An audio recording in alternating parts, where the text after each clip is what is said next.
Hi hello welcome back to my channel. അപ്പോൾ ഇന്ന് നമുക്ക് സിമ്പിളായിട്ട് ഉണ്ടാക്കാൻ വേണ്ടി പറ്റുന്ന നല്ല അടിപൊളി സ്നാക്കിൻ്റെ റെസിപ്പി ആയാലോ.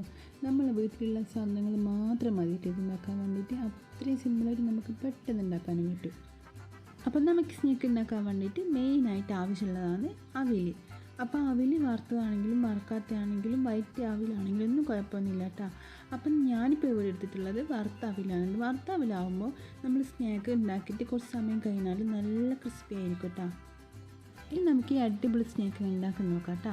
അപ്പോൾ ആദ്യം തന്നെ ഞാനിപ്പോൾ ഇവിടെ എടുത്തിട്ടുള്ളത് 1 കപ്പോളം വറുത്ത അവിലാണ്.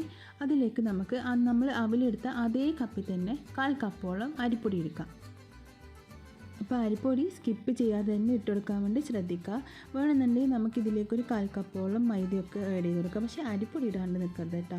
അതെന്തായാലും നിർബന്ധമായിട്ട് നമ്മൾ ഇട്ട് കൊടുക്കണം. ഇനി നമുക്കിതിലേക്ക് ഒരു സവാള ചെറുതായിട്ട് കട്ട് ചെയ്തിട്ടുള്ളത് ഇട്ട് കൊടുക്കുക. നമ്മൾ എരിവിനനുസരിച്ചുള്ള പച്ചമുളക് 2-3 പച്ചമുളക് ഇട്ട് കൊടുക്കുക. കുറച്ച് മല്ലിയില, കുറച്ച് കറിവേപ്പിലയും കൂടി ഇട്ട് കൊടുക്കുക. അതിൻ്റെ കൂടെ തന്നെ നമുക്കൊരു ചെറിയൊരു പീസ് ഇഞ്ചിയും 2-3 വെളുത്തുള്ളിയും കൂടി ഒന്ന് ചതച്ചിട്ടിട്ട് കൊടുക്കാം കേട്ടോ.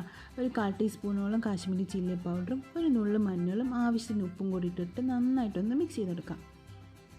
അപ്പോൾ ആദ്യം കൈവച്ച് നമ്മൾ ഇതുപോലെ നന്നായിട്ട് എല്ലാം കൂടി ഒന്ന് യോജിപ്പിച്ചിട്ടെടുക്കുക. ഇനി അതിന് ശേഷം നമുക്ക് കുറച്ചായിട്ട് വെള്ളം ഒഴിച്ചിട്ട് നന്നായിട്ട് ഇതൊന്ന് മിക്സ് ചെയ്തെടുക്കാം കേട്ടോ. അപ്പം ഒരുമിച്ച് വെള്ളം ഒഴിച്ച് കൊടുത്തിട്ട് മിക്സ് ചെയ്യരുത്. ഇതുപോലെ കുറച്ച് വെള്ളം ഒഴിച്ച് കൊടുത്തിട്ട് ഒന്ന് മിക്സ് ചെയ്തെടുക്കാം. അപ്പം നമുക്ക് സാധാരണ നമ്മൾ ഉള്ളിവടയൊക്കെ ഉണ്ടാക്കുന്ന സമയത്ത് നമുക്കിങ്ങനെ കൈമലിനെ ഒതുങ്ങി കിട്ടുമല്ലോ. ആ ഒരു വിധത്തിലാകുന്നത് വരെ ഇതുപോലെ നന്നായിട്ട് കുറച്ച് വെള്ളം ആഡ് ചെയ്ത് കൊടുത്തിട്ട് മിക്സ് ചെയ്തെടുക്കാം.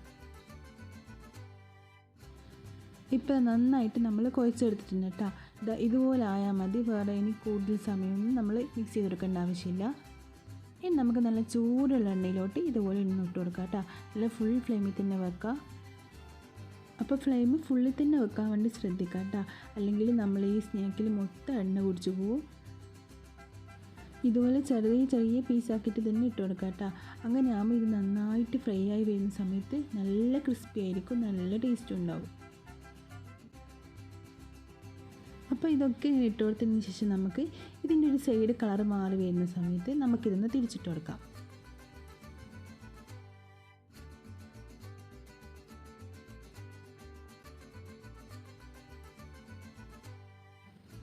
ഇനി ഇത് കൂടുതൽ സമയം ഇതുപോലെ വെക്കേണ്ട ആവശ്യമൊന്നുമില്ല കേട്ടോ. പെട്ടെന്ന് തന്നെ കളറൊക്കെ മാറിയിട്ട് നല്ല ക്രിസ്പി ആയിട്ട് കിട്ടും. ഇപ്പോൾ നമ്മൾ അടിപൊളി ക്രിസ്പി ആയിട്ടുള്ള നമ്മളെ സ്നാക്ക് ഇവിടെ റെഡി ആയിട്ടുണ്ട് കേട്ടോ.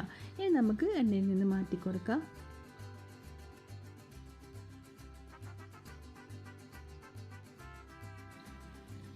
അപ്പം നമ്മൾ അടിപൊളി ക്രിസ്പി ആയിട്ടുള്ള നമ്മളെ സ്നാക്ക് ഇവിടെ റെഡി ആയിട്ടുണ്ട്. നമ്മൾ അവിൽ വെച്ചിട്ടുള്ള ഉള്ളിവട ഇവിടെ റെഡി ആയിട്ടുണ്ട് കേട്ടോ. അപ്പോൾ നിങ്ങളെല്ലാവരും ട്രൈ ചെയ്ത് നോക്കുക. നിങ്ങൾക്കിത് കാണുമ്പോൾ തന്നെ മനസ്സിലാകുന്നുണ്ട് നല്ല ക്രിസ്പിയാണ്, കഴിക്കാൻ നല്ല അടിപൊളി ടേസ്റ്റുമാണ്. അപ്പോൾ എല്ലാവരും ട്രൈ ചെയ്ത് നോക്കുക. ഇഷ്ടപ്പെട്ട് ലൈക്ക് ചെയ്യാനും സബ്സ്ക്രൈബ് ചെയ്യാനും ഷെയർ ചെയ്യാനും കമൻറ്റ് ചെയ്യാനും ഒന്നും മറക്കരുത്. അപ്പം നമുക്ക് മറ്റൊരു വീഡിയോയുമായി പിന്നെ കാണാം. Bye, thank U.